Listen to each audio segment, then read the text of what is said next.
వినాయకుడికి హాస్యం అంటే చాలా ఇష్టం. వినాయక చవితి అనగానే మన పత్రికల వారు, మీడియాల వారు విజృంభించి వినాయకుడిని రకరకాల రూపాల్లో చూపిస్తారు. పాపం ఆయన అన్నీ భరిస్తాడు ఓపికగా. పోన్లే, అదో ఆరాధన అదో ఆరాధన అని. ఏమిటా హాస్యం అంటే ఆయన అంటాడు, జనకునకున్ విషంబిడిన సాగరతోయములన్నీ నెలపాలొనరగజేతునంచు.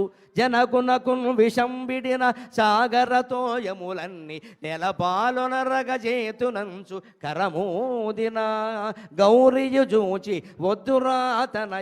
వద్దురాతనయ సురేంద్రు ధాటి గట దాగిన మామను బయట వైతువా. సురేంద్రు ధాటికి అట దాగిన మామను బయట వైతువా. అనగ కరమ్ము దేశిన గజాస్యుని గొంతును అభీష్ట సిద్ధికిన్.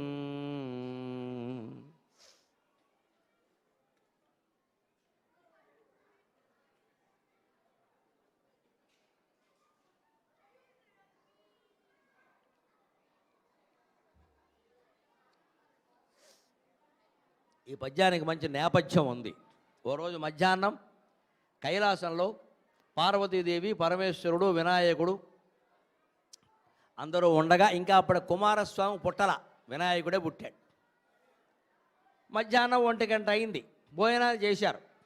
భోజనం చేస్తే కాస్త నిద్ర వస్తుంది, భుక్తాయాసం అంటారు. అందుకని పరమశివుడు కాసేపు పడుకుంటాను పార్వతి, ఎవరో రాకుండా చూడు భక్తులు వాళ్ళు అన్నాడు. పాపం అంటే సరే పడుకోండి, నాకు ఇప్పుడే పడుకోవడం తీరదుగా. మొగాళ్ళంటే భోజనం చేసిన వెంటనే పడుకుంటారు. ఆడాళ్ళు అలా కాదు, వంటిల్లంతా సర్దుకోవాలి, గట్టు అంతా తుడుచుకోవాలి, బోడు పనులు ఉంటాయి. వాళ్ళతో పాటు విశ్రాంతి తీసుకోవడం వీళ్ళకెక్కడ కుదురుతుందండి. అందుకని పార్వతీదేవి అంది, నేను ఇవన్నీ తుడుచుకుని వస్తానులేండి, అసలే పని మనిషి కూడా రాలేదు, కైలాసంలో కూడా పని మనిషి రాదు. పార్వతి అయితే పని మనిషి రావాలని ఏమైనా ఉంది ఏమిటి లెక్క? మాకు హైదరాబాదులో పెద్ద సమస్య పని మనిషి. ఎవరైనా ఇల్లాలు లలితా సహస్రం నిత్యం పారాయణ చేసిన ఫలితంగా అమ్మవారు కనపడి నీకు ఏం వరం కావాలో కోరుకో, 3 వరాలు ఇస్తున్నా, నీ ఇష్టం వచ్చిన వరాలు కోరుకుంటే మొట్టమొదటి కోరిక మా ఆవిడ సహా అందరూ కోరేది ఏమిటి అంటే పని మనిషి రోజు వచ్చేలా చూడు. అంతే, ఇంక మిగిలిన మేము ఉంటాం. ఇంకా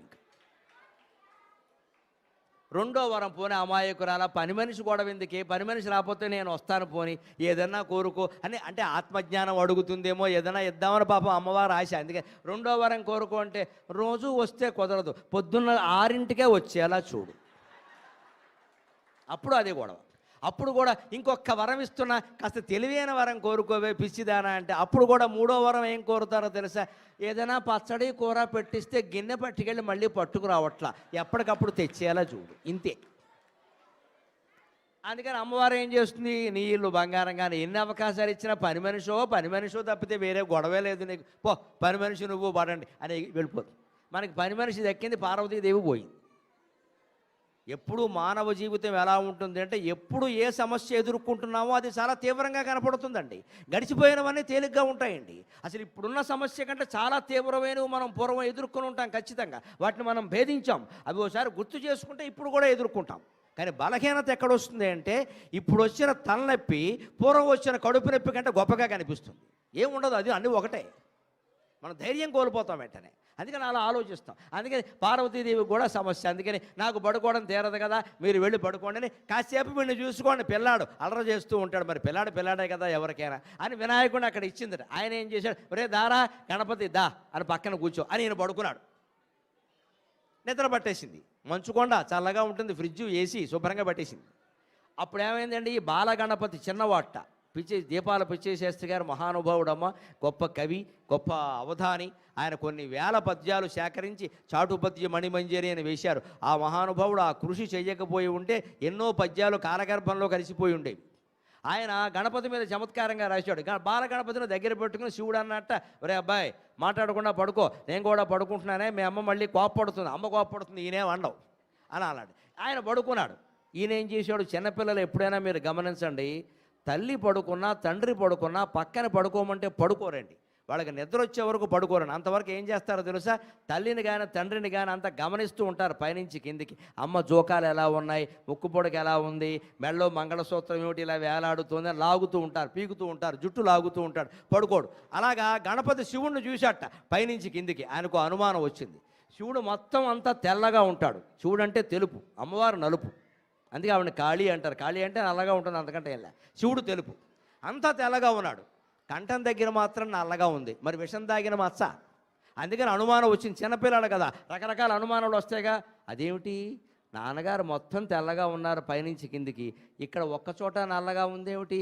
చిన్నప్పుడు ఏమైనా తప్పు చేస్తే వాళ్ళ అమ్మ వాత పెట్టేసిందేమో కంఠం మీద, అందుకే నల్లగా అయిపోయి ఉంటుంది. ఎందుకైనా మంచిది అమ్మని అడుగుదాం. అప్పటికి మరి శివుడు తల్లి ఎవరో తెలియదు, లేరు కదా అక్కడ. అందుకని మా అమ్మగారు లేరు, అందుకని అమ్మని అడిగేట, అమ్మ నాన్నగారు మొత్తం తెల్లగా ఉన్నారు కదా, కంఠం దగ్గర ఎందుకే నల్లగా ఉందంటే అప్పుడు దొరికింది పార్వతికి అవకాశం. భార్యలు ఎలా ఉంటారు అంటే భర్త మీద ఏమన్నా చెప్పడానికి ఏదన్నా అవకాశం దొరికితే ప్రతి అవకాశాన్ని సద్వినియోగం చేసుకుంటారు. అందుకని వెంటనే భర్తను కాస్త ఆట ఆడించచ్చు కదా అని ఈవిడ అంది.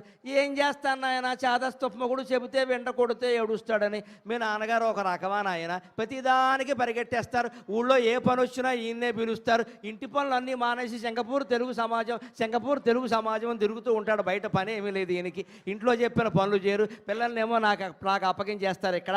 అందుకని మీ నాన్నగారు అన్నిటికీ ముందుకు దూకేసే రకం ఆయన. వెనక పాల సముద్రాన్ని మథనం చేశారు, అప్పుడేమో అన్నీ వచ్చాయి, లక్ష్మీదేవి వచ్చింది, విష్ణుమూర్తి పెళ్లి చేసుకున్నాడు ఆయన. పోన్లే అది మంచిదే అయింది అనుకో, మీ నాన్నగారు చేసుకుంటే నాకు ఇబ్బందిగా ఉండేది, అది మంచిదే అనుకో. కామధేను వచ్చింది, వశిష్ఠుల వారికి ఇచ్చారు. కల్పవృక్షం వచ్చింది, దేవేంద్రుడు తీసుకున్నాడు. చింతామణి పీఠం వచ్చింది, దేవేంద్రుడు తీసుకున్నాడు. చంద్రుడు వచ్చాడు, ఆకాశానికి పంపించారు. అన్నీ అందరికీ ఇచ్చారు నాయన. విషం వచ్చింది, మీ నాన్నగారిని పిలిచారు తాగమని. లోకు మొగుడికి నూకలు జావని, దేశంలో అందరికీ మా ఆయన లోకువా.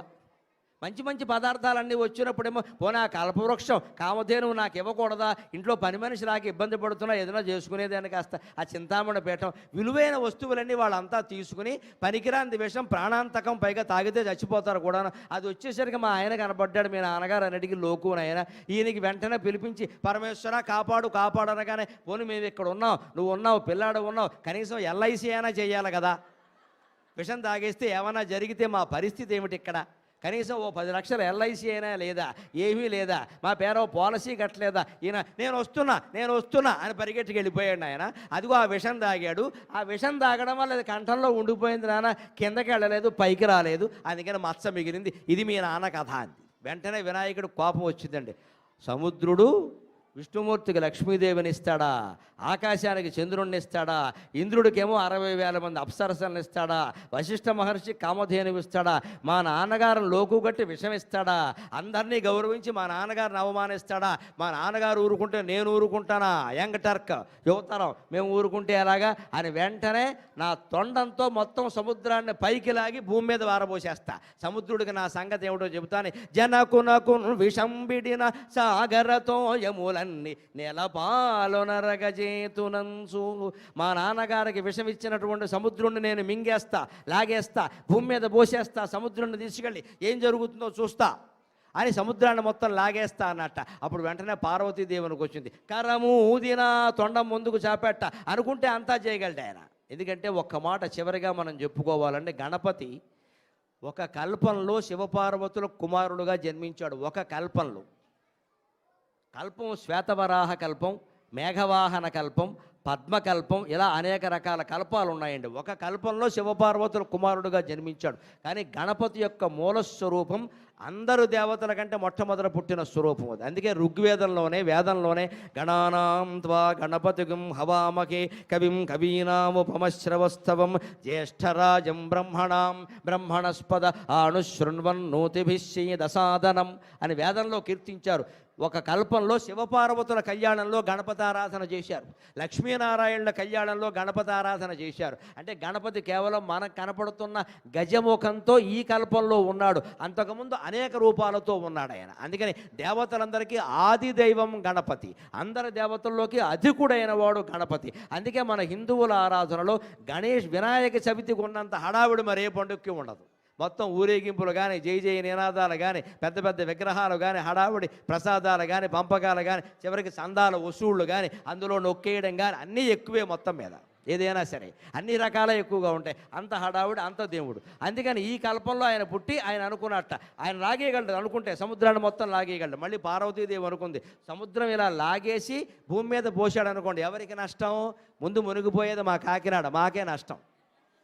తర్వాత విశాఖపట్నం, మీకేం సింగపూర్లో సుఖంగా కూర్చు, ఇక్కడ సముద్రం ఉందిగా, మీకు కూడా నష్టమే. అందుకని పార్వతీదేవి ఆలోచించింది, వీడిల్లు బంగారంగా ఏదో సరదాకో మాట అంటే నేను మొత్తం సముద్రం లాగేసేలా ఉన్నాడు అని. పిల్లవాళ్ళకి మనం పొరపాటు మాట చెప్పినప్పుడు దాన్ని మళ్ళీ తెలివిగా సవరించుకోకపోతే వాళ్ళు తప్పుడు మార్గంలో వెళ్ళిపోతారు. అందుకని పార్వతీదేవి వెంటనే ఏమందంటే, నాన్న వద్దురా, అంత పని చేయొద్దురా, అలా చేస్తే నాకు నష్టంరా, నేను నష్టపోతానన్నమాట. అదేమిటమ్మా నీకేమిటి నష్టం అంటే, అబ్బాయి మనకు మేనమామ ఉన్నాడు, మా అన్నగారు, ఆయన పేరు మైనాకుడు, ఆయన పర్వతం హిమవత్ పర్వతరాజు కుమారుడు, నాకంటే ముందు పుట్టాడు మా అన్నగారు, ఆయన సముద్రంలో ఉన్నాడు అన్నాడు.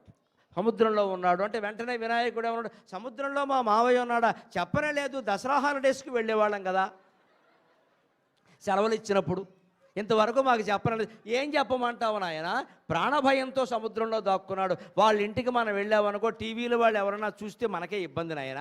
ఎందుకు ప్రాణభయం అమ్మా? మేనమ్మ అడుగుతాడు కదా మరి సహజంగా, ఎందుకు ప్రాణభయం అంటే, వెనక పర్వతాలన్నింటికి రెక్కలు ఉండేవి, ఇలా రెక్కలు, అవి ఎక్కడ పడితే అక్కడ ఎగిరి వాళ్తూ ఉండేవి. ఏదో ఒక నగరం బాగుందని వాళ్తే ఆ నగరం గోయిందా. తాజ్మహల్ కనపడగానే పర్వతం ఒకటి వాళ్తే తాజ్మహల్ ఉండదు, ఇంకా పర్వతమే ఉంటుంది. అందుకని దేవతలందరూ వెళ్ళి, మానవులందరూ వెళ్ళి దేవేంద్రుడిని ప్రార్థించారు. పర్వతాలకి రెక్కలుంటే ఎలాగా అంటే, ఆయన వజ్రాయుధ ప్రయోగం చేసి పర్వతాల రెక్కలు ఖండించాడు. అందుకని అలా ఖండిస్తూ ఉంటే మైనాక పర్వతానికి భయం వేసి తన రెక్కలు కూడా ఎక్కడ ఖండిస్తాడో, ఎదిరిస్తే ప్రాణం తీస్తాడో అన్న భయంతో పరిగెట్టుకుంటూ వెళ్ళి సముద్రంలో దాక్కున్నాడు. ఆ వెళ్ళడానికి వాలుగాలి సహాయం చేసింది. అందుకే తిరిగి సుందరకాండలో, రామాయణంలో సుందరకాండలో ఆ మైనాక పర్వతం హనుమంతుడికి సాయం చేయడానికి సిద్ధపడింది. ఎందుకంటే తండ్రి వాయుదేవుడు ఆయనకి సాయం చేశాడు, ఆ వాయువు కుమారుడే హనుమంతుడు. అందుకని సాయం చేయడానికి ఈయన సిద్ధపడ్డాడు. అది కృతజ్ఞత, ప్రతి కృతజ్ఞత అంటే అంత అందంగా ఉంటాయి. అలాగా మీ మేనమామ భయపడి సముద్రంలో దాక్కున్నాడు. ఆయన నువ్వు సముద్రం నీళ్ళన్నీ తోడేసి నేల మీద పోసావనుకో, ఆయన బయటకు వస్తాడు. వెంటనే దేవేంద్రుడు వచ్చి ఒక్క దెబ్బ వేసేస్తాడు, ఉన్న మేనమామ లేకుండా పోతాడు. అందుకని ఎందుకురా అబ్బాయి నాకు అన్యాయం చేస్తావు? మీ నాన్నగారు ఎప్పుడు బట్టలు కూడా సరిగ్గా కొనరు, ఆయనే దిగంబరుడు, బట్టలు కట్టుకోండి. ఆయన ఎంత సింగపూర్ మీ నాన్నగారితో వెళ్ళినా షాపింగ్ చేసే అవకాశం లేదు నాయన, ఏమీ కొనరు, ఏనుగుతోలు కట్టుకుంటారు, బుడద పూసుకుంటారు, నువ్వు ఇలాగే ఉండమని అంటారు, ఏం చేస్తాం? అందుకని అలా ఉంది పరిస్థితి. అందుకని మేనమామని కాపాడాలంటే సముద్రాన్ని ఏం చేయకూడదు అంటే, పోన్లే అమ్మ నాన్నగారికి అన్యాయం చేశాడు కదా అని సముద్రుణ్ణి మింగేద్దామని చూసా, నీకు అన్యాయం జరుగుతోంది అంటున్నావు కాబట్టి సముద్రుణ్ణి క్షమిస్తున్నా అని ఆ తొండం వెనక్కి తీసుకున్నట్ట. కరము తీసిన గజాస్యుని గొంతును అభీష్ట సిద్ధికిన్. తల్లి మాట విని తండ్రికి అన్యాయం జరిగిందని యుద్ధానికి సిద్ధపడ్డాడు, తల్లికి అన్యాయం జరుగుతుందని యుద్ధ విరమణ చేశాడు. అంటే మనం ఆయన జీవితం నుంచి ఏం నేర్చుకోవాలి? తల్లిదండ్రుల్లో ఎవరికి అన్యాయం జరుగుతున్నా ప్రతీకారానికి మనం సిద్ధపడాలి. అదే తల్లిదండ్రులకు అన్యాయం జరుగుతుంది అంటే ఆ ప్రతీకారం విరమించుకోవాలి. మొత్తం మీద మనిషి తల్లిదండ్రులకి రుణగ్రస్తుడై ఉండాలి. తల్లి సేవ చేయాలి, తండ్రి సేవ చేయాలి, భార్యాభర్తలు ఆనందంగా ఉండాలి, పిల్లల్ని మళ్ళీ దేవతల్లాగే చూసుకోవాలి, అలాగే పెంచాలి, పెద్దవాళ్ళని చేయాలి. వాళ్ళకి దేవతల లక్షణాలు కథల రూపంలో చెప్పి అలవాటు చేయాలి. అదంతా మనం వినాయక చవితి పూజ ద్వారా, వ్రతం ద్వారా, కల్పం ద్వారా నేర్చుకుందాం ఖచ్చితంగా. సుమారుగా 2 గంటలుగా సాగినటువంటి ఈ ప్రసంగంలో భారతీయ వేదాంత తత్వాన్ని, హిందూ దేవత ఆరాధనలో ఉండే రహస్యాన్ని మీకు అర్థం చేయించడంలో నేను ఏమాత్రం కృతకృత్యుడైనా నేను ధన్యుణ్ణి. నాకు ఈ 4 మాటలు నేర్పిన మా అమ్మ ధన్యురాలు. స్వస్తి.